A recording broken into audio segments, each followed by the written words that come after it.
নমস্কার, রণক্ষেত্রের আজকের সন্ধ্যায় আপনাদের সবাইকে স্বাগত। আমি সুজিত চট্টোপাধ্যায় আছি আপনাদের সঙ্গে। একদিকে কাউন্টডাউন যখন শুরু হয়েছে শারদীয়ার দুর্গ উৎসবের, তার ঠিক প্রাক মুহূর্তে পাহাড়ে আশঙ্কার কালো মেঘ। তার কারণ আগামীকাল থেকে বিমল গুরুংয়ের গোঁ যে তিনি বন্ধে যাবেন, এবং বন্ধ প্রক্রিয়াকে যদি কোনোভাবে বিপর্যস্ত করার চেষ্টা হয় রাজ্য সরকারের ঘোষিত নীতি অনুযায়ী বা তৃণমূল কংগ্রেসের পক্ষ থেকে, তাহলে তিনি পাহাড়কে আবার অশান্ত করে তুলবেন। এইরকম একটা হুমকি তিনি দিয়ে রেখেছেন। আমরা যদি উপর থেকে ক্রমশ নিচের দিকে নামতে থাকি, একদম পুরো মুর্শিদাবাদ অর্থাৎ উত্তরবঙ্গের বিভিন্ন জেলাগুলোর মধ্যে আমরা যদি দেখি, তাহলে নিঃসন্দেহে একটা জিনিস প্রতীয়মান হচ্ছে যে তৃণমূল কংগ্রেস এগোচ্ছে। বিরোধী শক্তি, সে বিমল গুরুং হোক বা অধীর রঞ্জন চৌধুরী হোক, তারা তাদের গড়কে রক্ষা করার জন্য প্রাণপণ চেষ্টা করছেন। ইতিমধ্যে অধীর রঞ্জন চৌধুরী রাজনৈতিকভাবে অনেকটাই মুর্শিদাবাদে তার গড়কে রক্ষা করতে তিনি যে অনেকটাই ব্যর্থ, সেটা এই মুহূর্তে নিঃসন্দেহে বলা যায়। অন্যদিকে গোর্খা জনমুক্তি মোর্চার মধ্যে ভাঙনের স্পষ্ট লক্ষণ যে বিভিন্ন টাকা পয়সার ইস্যুতে রাজ্য সরকার যে যে কথাগুলো বলেছে, তা কিন্তু ওখানকার বহু মানুষের মধ্যে ধীরে ধীরে হলেও তা কিন্তু আস্তে আস্তে গৃহীত হচ্ছে যে বন্ধের নামে উন্নয়ন প্রক্রিয়াকে ঠেকিয়ে রাখলে তাতে যে টাকা রাজ্য সরকারকে জিটিএ মারফত, অর্থাৎ যেটাকে জিটিএ যে কাউন্সিল, তার মাধ্যমে খরচাপাতি যা হোক বা না হোক, বেশ কিছু নেতার, বিশেষ করে ইঙ্গিত বিমল গুরুংয়ের দিকে, তার যে বেশ শ্রীবৃদ্ধি হয়েছে সেটা কিন্তু অনেকেই বলছেন। আপনারা ছবি দেখতে পাচ্ছেন যে দার্জিলিংয়ে আগামীকাল বন্ধের পরিপ্রেক্ষিতে সেখানে গোর্খা জনমুক্তি মোর্চার যারা কর্মী, তারা কিন্তু ইতিমধ্যেই পাহাড়ে বেশ তৎপরতা দেখাচ্ছেন যাতে বন্ধকে সফল করা যায়। এই বিষয়ে আমরা আসব। তার আগে মুর্শিদাবাদে আজ একগুচ্ছ জনমুখী প্রকল্পের উদ্বোধন করেছেন মুখ্যমন্ত্রী মমতা বন্দ্যোপাধ্যায়, এবং তার সাথে বেশ কিছু প্রকল্পের শিলান্যাস করেছেন। এই দুটো ছবিই রয়েছে। সেখানে অধীর রঞ্জন চৌধুরীর উদ্দেশ্যে মমতা বন্দ্যোপাধ্যায় তার রাজনৈতিক তোপ দেখেছেন। কি বলেছেন শুনবো। সিরাজউদ্দৌলার নাম সবাই জানে, মীর কাসিমের নামও সবাই জানে, আফার মির্জাফরের নামও সবাই জানে। মনে রাখবেন, তারপর থেকে আর নাম কাম নয়, কাজ নয়, কিছু কিছু নামেরও পরিবেশন নিয়ে জেলাটায় কাজ করা হয়নি। দীর্ঘদিন ধরে একটা জেলা স্বাধীনতার ৬৬ বছর পর কেন আজকেও শুনতে হবে ওখানে একটা ড্রেনেজ হয়নি, ওখানে একটা নোংরা আবর্জনা ফেলার জায়গা নেই, ওখানে একটা স্কুল নেই, ওখানে গঙ্গার ভাঙন, ওখানে বিড়ি শ্রমিকদের ভাগ্যে কিছু জোটে না। অর্থাৎ রাজনীতি বেশি হয়েছে, কাজ কম হয়েছে। আমি সবাইকে অনুরোধ করব মন দিয়ে কাজটা করবার জন্য। ফরাক্কার স্টেশনটা আমি ট্রেন ধরতে গিয়েছিলাম, এমন অবস্থা ওই জায়গাটায়। আমি তো ফরাক্কায় এখানকার একজন রেলমন্ত্রীও ছিলেন। আরে একটা কাজও তো করতে পারতেন, ফরাক্কার ওই রাস্তাটা থেকে রেল স্টেশন যাওয়ার, ওইটুকু করলেও তো বুঝলাম একটা কাজ করেছে। কি অবস্থা! আমি আগের বারে ওখান থেকে ট্রেন ধরতে গিয়ে দেখেছি রাস্তাটার কি অবস্থা। ওটা রেলের কাজ, কিন্তু ওটুকু করা উচিত ছিল।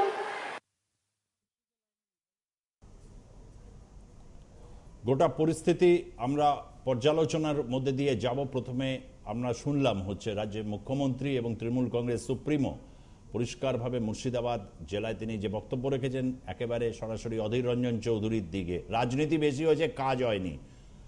রাজনীতি প্রচুর হয়েছে মুর্শিদাবাদ জেলায়, কিন্তু কাজ কিছু সেরকম হয়নি। একেবারে সরাসরি নিশানায় অধীর রঞ্জন চৌধুরী। আমরা বিষয়টাকে নিয়ে প্রথমে একটু দূরভাষে আমি জেনে নেব ইনপুট এডিটর আমাদের বিশ্বজিৎ ভট্টাচার্যের কাছ থেকে। বিশ্বজিৎ, আগামীকাল দার্জিলিংয়ে বন্ধ, গুরুংয়ের পায়ের তলা থেকে মাটি যত সরছে, গুরুংয়ের গোঁ তত বাড়ছে। এই গোটা বিষয়টাকে এমন একটা জায়গায় নিয়ে যাওয়া হচ্ছে, একদম সম্মুখ সমরে এখন তৃণমূল কংগ্রেস এবং গোর্খা জনমুক্তি মোর্চা। এটা উত্তরবঙ্গের রাজনীতিতে এই মুহূর্তে ক্রম প্রসারণশীল তৃণমূল কংগ্রেসের দিক থেকে যথেষ্ট ইতিবাচক জায়গা। হ্যাঁ, একেবারে ঠিক বলেছে, ইতিবাচক জায়গা। তার কারণ হলো ওই গোয়ের বসে গুরুং আবার সেই বন্ধের রাজনীতিতে ফিরেছে, যেটা মানুষ একেবারেই পছন্দ করছে না। আর সবচেয়ে বড় কথা যে পশ্চিমবঙ্গের আকাশে বাতাসে এখন আবার উৎসবের সুর ভেসে বেড়াচ্ছে। ইতিমধ্যেই পর্যটকদের ভিড় বাড়তে শুরু করেছে পাহাড়ে। সামনে পুজো, সেখানে তো পর্যটকদের ভিড় একেবারে উপচে পড়ার কথা। সমস্ত হোটেলগুলোর বুকিং হয়ে গিয়েছে এবং বাঙালি অবাঙালি যারা বঙ্গবাসী সবাই দার্জিলিং যেতে ভালোবাসেন, ফলে দার্জিলিং এ ভিড় একেবারে উপচে পড়ার কথা। সেই সময় আবার একটা বন্ধ ডাকা হয়েছে, যেটা মানুষের মনে আশঙ্কা জাগিয়ে তুলবে। আমরা জানি যে পশ্চিমবঙ্গে যেমন রাজ্য সরকার পর্যটনে নজর দেওয়ার পর এমনিতেই পর্যটন অত্যন্ত তোমার সম্ভাবনাময় বাড়ে, সেই পর্যটন অনেকটাই আবার গতি পেয়েছে। গুরুংদের মাঝখানে যে হঠকারী রাজনীতি সেটা কেটে গিয়ে আবার গতি পেয়েছে, ফলে সেখানে ওই যে হোমস্টের ওপরে জোর দেওয়া হয়েছিল তাতে বেশ কিছু পয়সা আসছে পাহাড়বাসীর হাতে। সেই অবস্থায় আবার একটাই বন্ধ, সেই হোমস্টেও সেই ব্যবসাটাও মার খেতে পারে এবং তারপরে যে পর্যটন মার খেতে পারে, হোটেল ব্যবসা মার খেতে পারে। এই অবস্থায় যদি মানুষের মনে আশঙ্কা জাগে তাহলে পুজোর সময় যে সমস্ত পর্যটকরা যাবেন ভেবেছেন তারা দুবার ভাবনা চিন্তা করতে পারেন, ফলে একটা বড় অর্থনীতিতে মার খাবে। এটা তো গুরুংয়ের ভেবে দেখা উচিত ছিল যে রাজ্য সরকারের সঙ্গে রাজনীতির দড়ি টানাটানিতে সাধারণ মানুষের পেটে টান মারার তো অধিকার তার কোনো নেই।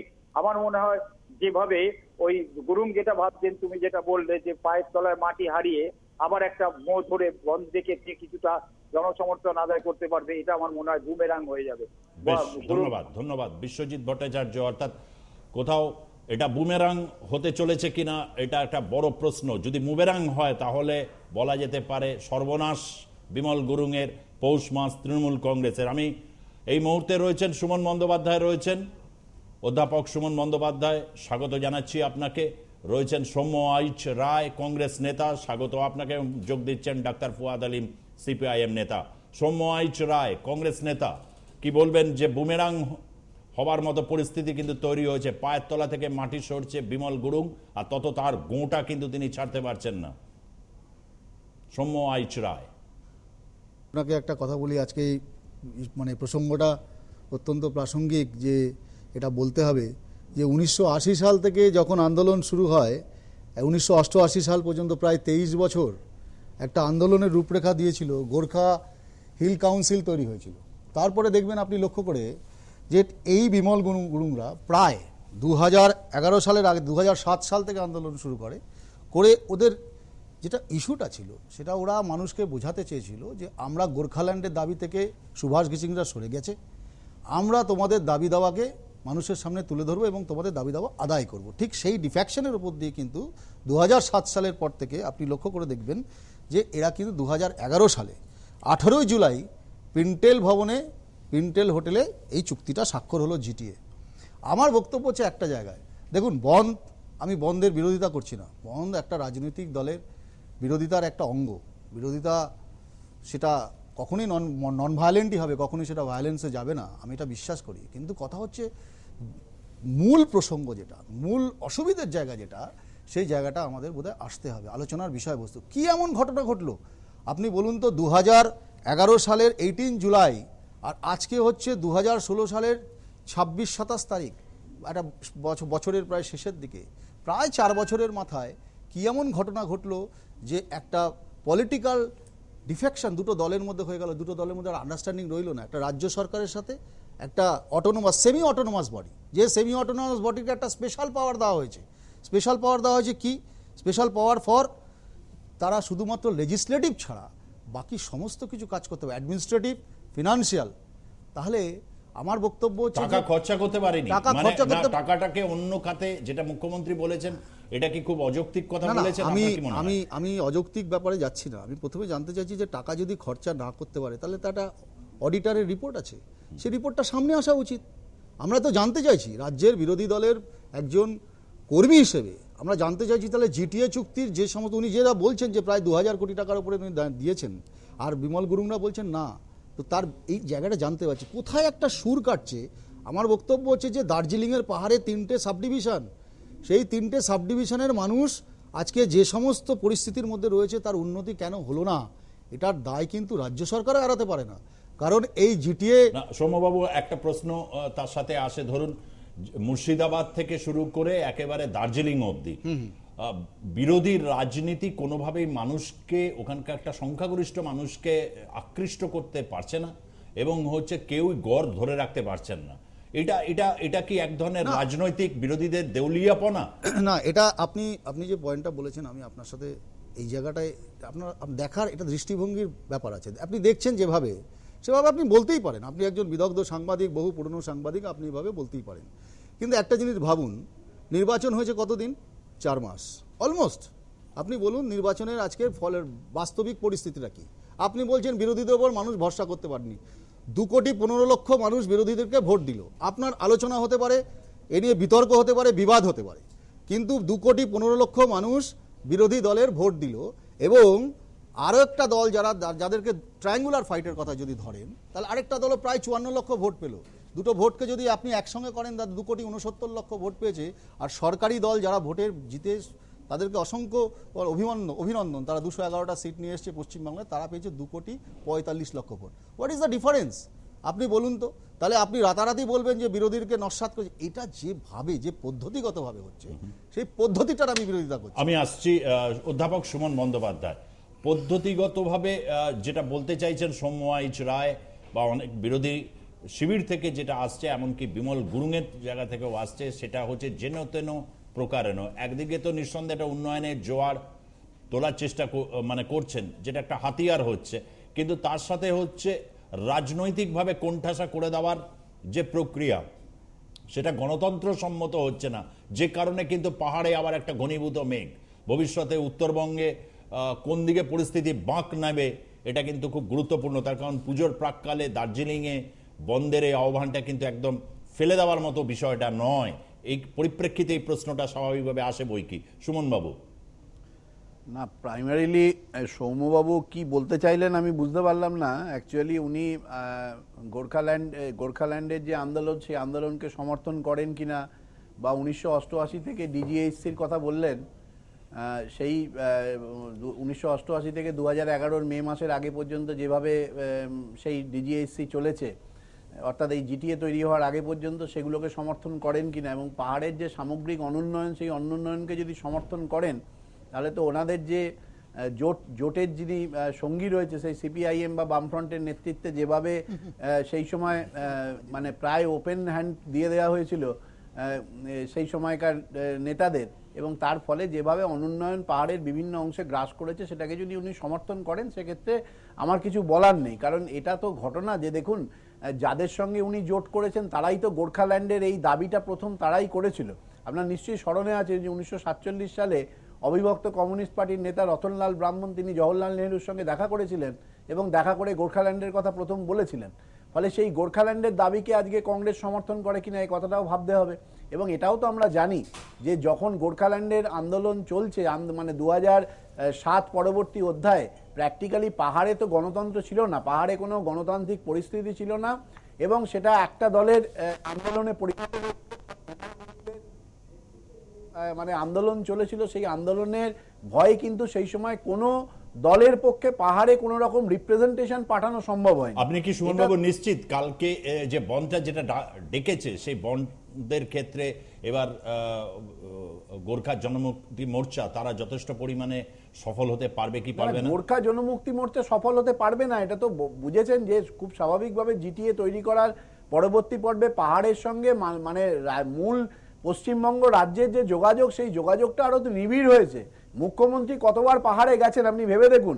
2011 থেকে 16 এবং 16 সালের পরবর্তী পর্বে এর মধ্যেই 3 বার পাহাড়ে চলে গেছেন। নতুন যে দ্বিতীয় পর্ব শুরু হয়েছে, ফলে পাহাড়ের মানুষের সঙ্গে পশ্চিমবঙ্গের মেনল্যান্ডের যে একটা দূরত্ব তৈরি হয়েছিল 2011 আগে পর্যন্ত, সেই দূরত্বটা ঘুচেছে। আজকে পাহাড়ের মানুষ তারা উন্নয়নের যে স্বপ্ন মুখ্যমন্ত্রীর নেতৃত্বে দেখছেন, এটাতে খুব স্বাভাবিকভাবে বিমল গুরুংরা চিন্তিত। বিমল গুরুংয়ের পায়ের নিচের মাটি যদি শক্তিশালী হতো, তাহলে খুব স্বাভাবিকভাবে এত কোণঠাসা তিনি থাকতেন না, বা এই যে বন্ধ ঘোষণার ক্ষেত্রে এত দ্বিধাদ্বন্দ্ব, এবং এখনো পর্যন্ত যতদূর শোনা যাচ্ছে বিজেপিকে দিয়ে তারা অনুরোধ করানোর চেষ্টা করছে যাতে শেষ মুহূর্তে তারা বন্ধটাকে উইথড্র করতে পারে। এবং আপনি দেখেছেন যে মোর্চার মধ্যে একটা অবক্ষয়ের লক্ষণ দেখা যাচ্ছে। পাহাড়ের যে ধ্বংসাত্মক রাজনীতিটা চলছে সেই রাজনীতির বিরোধিতা করেছেন আমাদের মাননীয় মুখ্যমন্ত্রী মমতা বন্দ্যোপাধ্যায়, এবং তিনি বলছেন যে জিটিএ তৈরি হয়, জিটিএতে যারা ক্ষমতায় আছে, পাহাড়ের যারা বিধায়ক, পাহাড়ের যারা সাংসদ, পাহাড়ের বিভিন্ন জায়গায় যারা রাজনৈতিকভাবে জিতে এসে ক্ষমতায় আছে, তারা তো কেউ তৃণমূল কংগ্রেসে কেউ নেই, তারা তো তৃণমূল কংগ্রেসের বাইরে। এবং 2012-তে জিটিএ তৈরি হওয়ার পর থেকে এখনো পর্যন্ত পরিকল্পনা এবং পরিকল্পনা বহির্ভূত খাতে 4719.19 কোটি টাকা তারা পশ্চিমবঙ্গ সরকারের তরফ থেকে দেওয়া হয়েছে। আমি আসবো আপনার কাছে, মানে তারও কোনো হিসেব নেই। ফলে একটা জনসমর্থনে যে সামগ্রিক ঘাটতি, সেই ঘাটতিতে খুব স্বাভাবিকভাবে তাদের কনফিডেন্স কমিয়ে দিচ্ছে। আপনি দেখেছেন যে জিটিএ চেয়ারম্যান তিনি তার দল ত্যাগ করেছেন। কালিম্পংয়ের বিধায়ক হরকা বাহাদুর ছেত্রী তিনি গত 2016 নির্বাচনের আগে দল থেকে বেরিয়ে দলত্যাগের ট্রেন্ডটা তো রয়েছেই একেবারে পুরো। প্রথমে বললাম দার্জিলিং থেকে মুর্শিদাবাদ অবধি। ডাক্তার ফুয়াদ আলিম, সিপিআইএম নেতা, কালকে বন্ধ ডেকেছে পুজোর প্রাককালে পাহাড়কে, এরকম একটা কিন্তু একটা দ্বিধাগ্রস্ততা লক্ষ্য করা যাচ্ছে। এই প্রথম হচ্ছে যে দেখা যাচ্ছে যে তৃণমূল কংগ্রেস খুব কনফিডেন্টলি পাহাড়টার উপর একটা গ্রিপ করতে চাইছে। এটা কি রাজনৈতিক প্রক্রিয়া হিসাবেই দেখবেন, না এর মধ্যে অন্য কোনো শক্তি খেলা করছে? দেখুন সুজিত দা, এটা তো স্পষ্ট যে যখন মুখ্যমন্ত্রী নিজেই বলেন যে আমি হচ্ছে পাহাড়ে যদি আসতে চাই আমি সেই অধিকারটা পাবো না কেন, সেখান থেকে ওনার গলার মানে সুর থেকেই বোঝা যায় যে উনি যে পাহাড় হাসছে এই কথাটা, যেটা ওনার মুখ থেকে আমরা শুনেছিলাম 2011 সালে, সেই বিষয়টা, সেই বাস্তবতাটা কিন্তু পাহাড়ে নেই। এটা নাম্বার ওয়ান।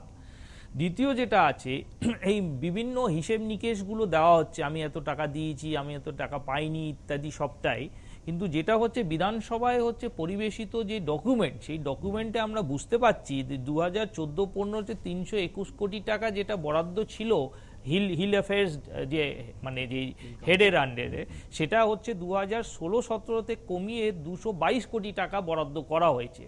মানে মাননীয় মুখ্যমন্ত্রী নিজে বলছেন আমি এত টাকা দিয়েছি, কিন্তু ওনার যে ছাপা দলিল হচ্ছে বিধানসভায় পরিবেশন করা হয়েছে, সেখানে উনি হচ্ছেন প্রায় 3 ভাগের 1 ভাগ হচ্ছে বরাদ্দ কমিয়ে দিয়েছেন।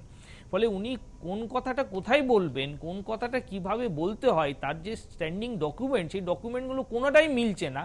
ফলে এটা হচ্ছে কিন্তু দ্বিতীয় বিষয়, এটা পাহাড়ের মানুষকে আরও হচ্ছে বিভ্রান্ত করবে এবং এই বিষয়টাকে আরও হচ্ছে জটিল করবে।